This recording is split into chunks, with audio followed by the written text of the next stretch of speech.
you? Nice to meet you. Nice to meet you. Oh, let me reach back here. Hello. Nice to see you. How are you? Hello. Nice to meet you. Sorry. Hello. How are you? Hello. Nice to meet you. I'm Hillary. Nice to see you. Hello.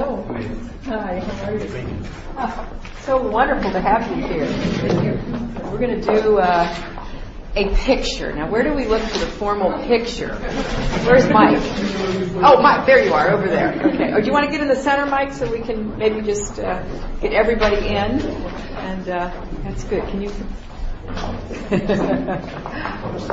a little bit closer. That's great.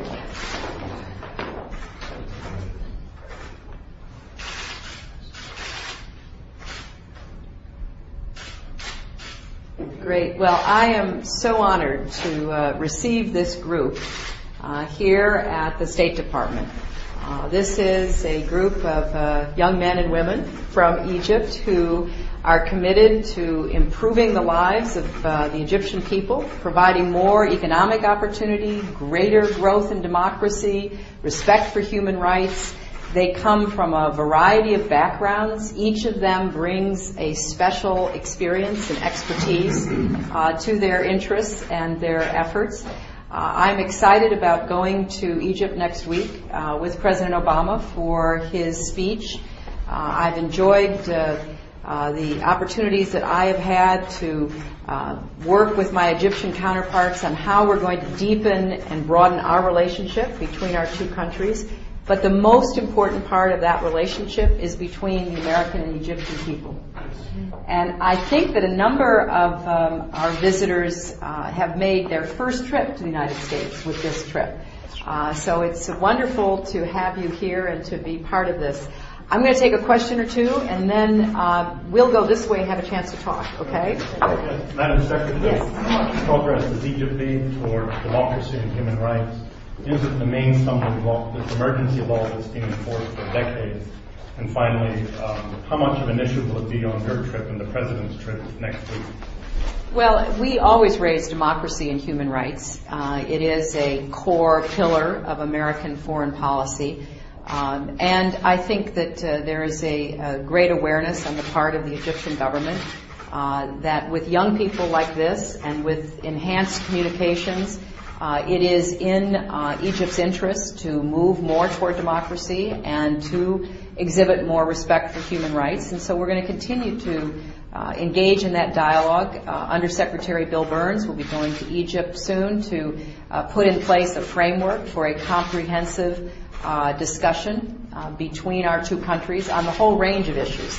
We are very appreciative of the strong role that Egypt is playing in looking for a way to bring Palestinians together. We appreciate what Egypt has done to try to support counterterrorism efforts, which threaten Egypt and threaten many other countries. And we are very committed to doing what we can to promote economic opportunity inside Egypt. We consider that a key part of our providing assistance to Egypt. We've spent, as you know, many billions of dollars over the last years promoting NGOs, promoting democracy, good governance, rule of law. And I want to stress economic opportunity, because out of economic opportunity comes confidence, comes a recognition that people can chart their own future. So this is all part of what we will be discussing. You had some very strong words yesterday about settlements and that the Israelis really have to play their part in this. Could you please tell us how your dinner was last night with President Abbas? Do you feel that you're making progress? And what are your expectations sort of in the near term of how to push the process forward? How are you going to get the Israelis to do what they need to do, plus the Palestinians? We had a very productive dinner last night with President Abbas and other officials from the Palestinian Authority. We discussed a full range of concerns. Senator Mitchell reported on his recent discussions with Israeli officials, as well as Prime Minister Netanyahu's visit.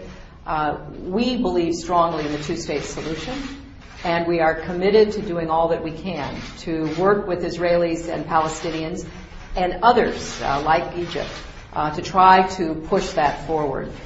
We have laid out some ideas that we've shared with both the Israelis and the Palestinians. And as you know, President Abbas will be meeting with President Obama this afternoon in the Oval Office.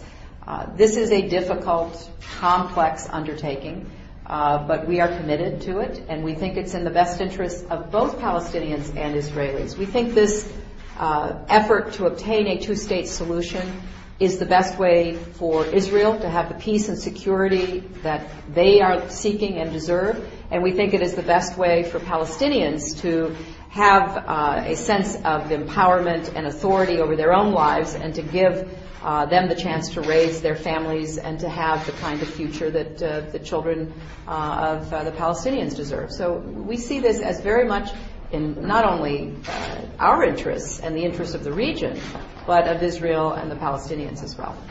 Thank you all very much.